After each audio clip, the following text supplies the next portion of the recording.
All right, I've just cut my puff pastry into fours, and I have some breakfast sausage. I'm just going to place that right on the edge of the puff pastry, just like that. I'm gonna use about 3 sausages per puff pastry piece. And stretch them out like that. You definitely could use bacon instead. If you're not a fan of breakfast sausage, that would be delicious in this also.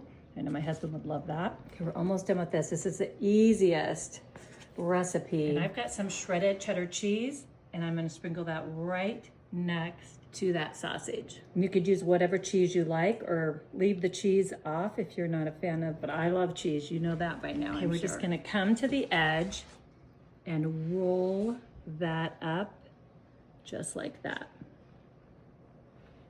Just roll it all up, and then we're gonna pinch it together to make sure that we get that all filled up. We're gonna do the same thing with the rest of them. Last one.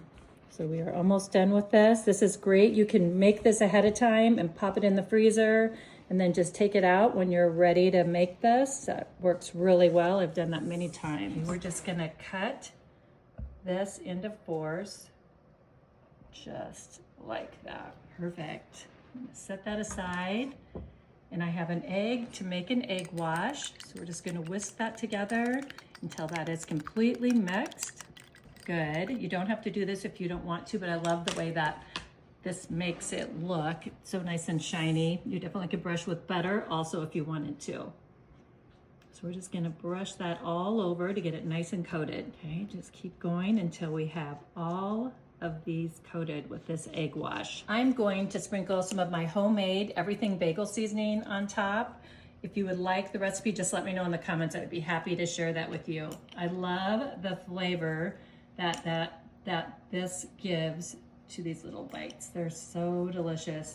We're gonna place our sausage pinwheels into a cast iron pan. If you don't have a cast iron pan, that's just fine. You can line a sheet pan with some parchment paper, and that works just as well. So we're just gonna go all the way around, and then I'm gonna place these last 4 right in the middle, just like that. I have my oven set at 350 degrees.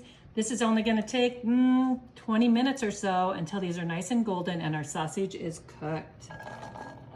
While our sausage pinwheels are in the oven, we are gonna make an easy blueberry maple syrup. So I'm just gonna pour some maple syrup right on top of those fresh blueberries that I washed, just like that. And the last thing for this easy syrup is just the zest of 1 lemon. So I'm just gonna zest that in. We're gonna bring this up to a boil and let this simmer for about 8 to 10 minutes until those blueberries are nice and soft and they begin to pop. Tap that in, get our heat going, and get this up to a boil. Our maple blueberry sauce has been simmering actually for only about 7 minutes, and it is nice, and the blueberries have popped and they're tender. So we are going to use our immersion blender and just blend this up until it's smooth. Our maple blueberry syrup is smooth. Look at that. That was so easy.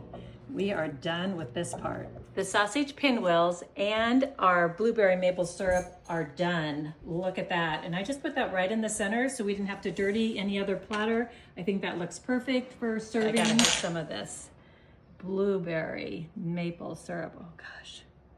Oh yeah. That looks delicious. Can't wait to try this. Okay, look at that. Okay. Oh. Everything is perfectly cooked. This is so flaky and flavorful. You've got to try this and send me a picture if you do. Yum.